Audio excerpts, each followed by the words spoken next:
we have a SLR satellite, and we have a telescope sending the signal to the satellite. This signal actually passes through atmosphere. And we have also some errors because of that. So let me see. This is a figure 8.8 of the book. The cellular signal collides the surface of this satellite, spherical satellite, but the position of the satellite is given for the center of this spherical satellite.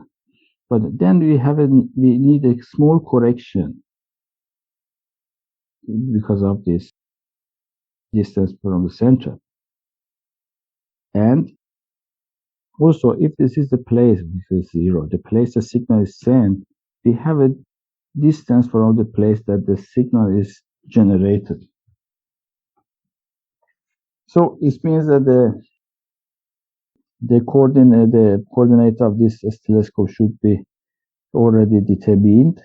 Normally, in the height and one direction would be enough. So they can measure this one, and the distance that is going to be measured, which is this one, is d. So theoretically, half of this time travel, which is measured, plus the uncertainty in this d0. D0 is here, plus uncertainty in ds, this one, plus the uncertainty be the delay. This is a delay at ground station, and plus dr. This is a refraction, and plus epsilon or eta for remaining systematic or random error. These corrections, when you theoretically, is the distance having the coordinates of the satellite and the receiver in it, and these are the measurements that you have actually. And these corrections you have to add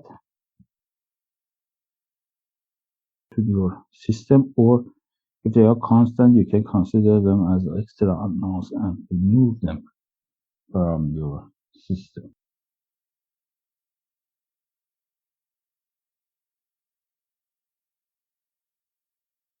This is a formula for the correction to the one-way range.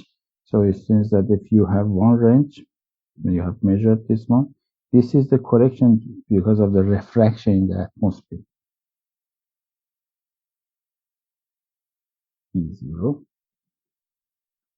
B has a formula as well. K, it has a formula. You look at the book, page 420. All these parameters are actually mentioned there, and they have defined. There are formulas, and I'm not going to write them again here. Look at the book at this page.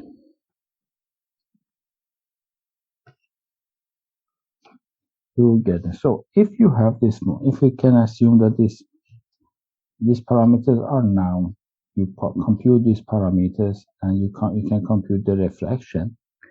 Or if you have a laser ranging data and you have the coordinates of the station, then you can use this formula for determining the tropospheric parameters like this temperature. So you can use the satellite signal. So this formula, which is actually a disturbance for positioning, you can use it in reverse case. If you have the coordinates of the satellites, then and the coordinates of the precise coordinate position, then you can use it for determining the tropospheric parameters like is this plus.